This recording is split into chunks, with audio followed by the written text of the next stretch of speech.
नमस्कार, मैं रुचि। आप देख रहे हैं जन संदेश टाइम्स। यूपी के कानपुर में चकेरी पुलिस और क्राइम ब्रांच को बड़ी सफलता हाथ लगी है, जहां पुलिस ने 11,000 से ज्यादा फर्जी एक्टिवेट सिम से अपराध करने वाले गैंग का खुलासा किया है। वहीं 800 फर्जी आधार कार्ड के साथ 2 शातिरों को गिरफ्तार कर जेल भेज दिया गया है। दरअसल मामला चकेरी थाना क्षेत्र का है, जहां एक ट्रांसपोर्टर शानू खान ने 20,000 की ठगी का मामला दर्ज कराया था। वहीं मामले पर संज्ञान लेते हुए क्राइम ब्रांच ने जांच शुरू की तो एक ही नंबर पर 2,000 से अधिक सिम एक्टिवेट होने की जानकारी सामने आई। मामले का खुलासा करते हुए डीसीपी क्राइम सलमान ताज पाटिल ने बताया कि वोडाफोन कंपनी के डिस्ट्रीब्यूटर अभिषेक मिश्रा और हर्षित मिश्रा लोगों की फोटो स्टोर करके डिजिटल आधार प्रिंट ऑनलाइन वेबसाइट से फर्जी आधार कार्ड तैयार करते थे और उन्हीं से सिम एक्टिवेट कर महंगे दामों में बेचते थे, जिनसे अपराध किया जा रहा था। फिलहाल पकड़े गए शातिरों के पास से 800 से ज्यादा फर्जी आधार कार्ड बरामद हुए हैं। साथ ही गैंग से जुड़े हुए अन्य लोगों की तलाश की जा रही है। ये चकेरी थाने का मामला है, जिसमें एक साइबर अपराध हुआ। एक व्यक्ति को धोखा दे करके उसके अकाउंट से 20,000 रुपये का नुकसान हुआ, उससे निकाल लिए गए। जब इसकी इन्वेस्टिगेशन साइबर क्राइम में आई और वो जांच पड़ताल शुरू हुई तो पता चला कि ये जो नंबर से फ़ोन आया था विक्टिम को, उस नंबर पर 2,000 से ज़्यादा सिम कार्ड एक्टिवेट किए गए हैं। तो ये बहुत ही चौंकाने वाली बात थी कि एक नंबर पर इतने सिम कार्ड एक्टिवेट हुए हैं। उसके पैरेलल जो और रिलेटेड नंबर्स पर जांच हुई तो पता चला कि 10,000 से ज़्यादा सिम कार्ड एक्टिवेट हुए हैं। तो कुल मिलाकर इसमें पता चला कि यहाँ के 2 डिस्ट्रीब्यूटर्स, जिनका नाम हर्षित मिश्रा और अभिषेक मिश्रा है, ये दोनों भाई हैं। ये वोडाफोन कंपनी की डिस्ट्रीब्यूटरशिप का काम करते थे। इन्होंने जो टारगेट्स इनको मंथली का मिलता था, ये पूरा करने के लिए ये फेक सिम कार्ड्स इन्होंने एक्टिवेट किए और बड़े पैमाने पर इसको बेच दिया।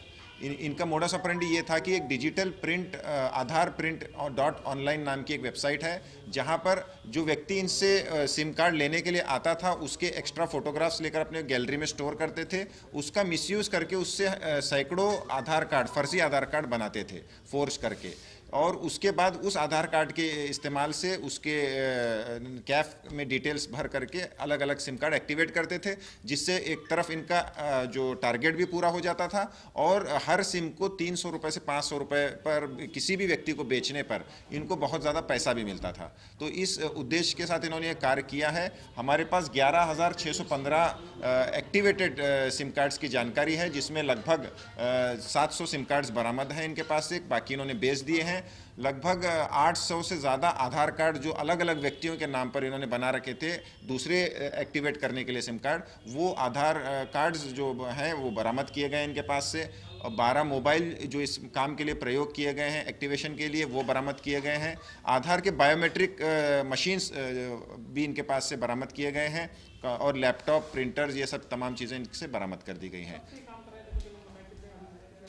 ये पिछले 1 साल से ये काम कर रहे थे। वोडाफोन कंपनी की भी इसमें पुलिस जांच करेगी कि क्या कमी उनकी है, क्योंकि उसमें बायोमेट्रिक का कोई सिस्टम नहीं रखा गया है, वेरिफिकेशन का कोई प्रोसेस नहीं है। अब जो आधार कार्ड सबमिट हुआ वो वैलिड है कि नहीं, इसकी कोई जांच पड़ताल वोडाफोन कंपनी ने नहीं की है। इसके अलावा जो हज़ारों सिम कार्ड जब एक ही नंबर से एक्टिवेट हो रहे हैं, वो IMEI भी आधार कार्ड के वोडाफोन के पास पहुंच जाती है, तो वो क्यों ऐसा हो रहा है, इसकी भी जांच पड़ताल करने की वोडाफोन कंपनी ने कहीं कोशिश नहीं की है। इसलिए हम उनके रीजनल हेड, स्टेट हेड और इंडिया हेड को भी पत्राचार करेंगे, इसका स्पष्टीकरण मांगेंगे कि क्या सिस्टम उन्होंने अपना रखा है, और डिपार्टमेंट ऑफ टेलीकॉम भारत सरकार को भी हम इसके बारे में जानकारी देंगे ये किस तरीके से इसका मिसयूज़ हुआ। एक महीने में कितने सिम ऑप्शन एक्टिवेट करते थे, कितनी कमाई थी इनकी?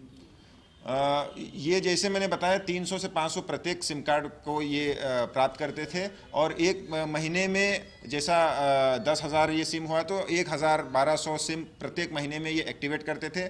और हमारी जांच में ये पता चला है कि जो एरिया जो हमारे देश में कई ऐसे इलाके हैं जहां पर साइबर अपराध उस इलाके से बहुत ज़्यादा होता है, जैसे जामताड़ा एक वक्त में था, अभी मथुरा के आसपास का रीजन, या राजस्थान के में कई ऐसे ज़िले हैं जहाँ पर से साइबर अपराधी आते हैं।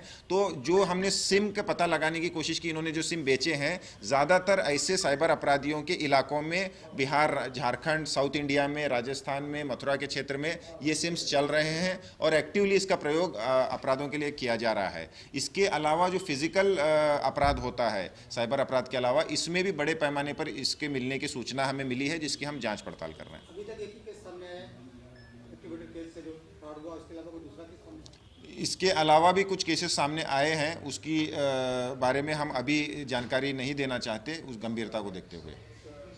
ऐसे ही तमाम अपडेट्स के लिए जुड़े रहिए हमारे साथ और देखते रहिए जन संदेश टाइम्स।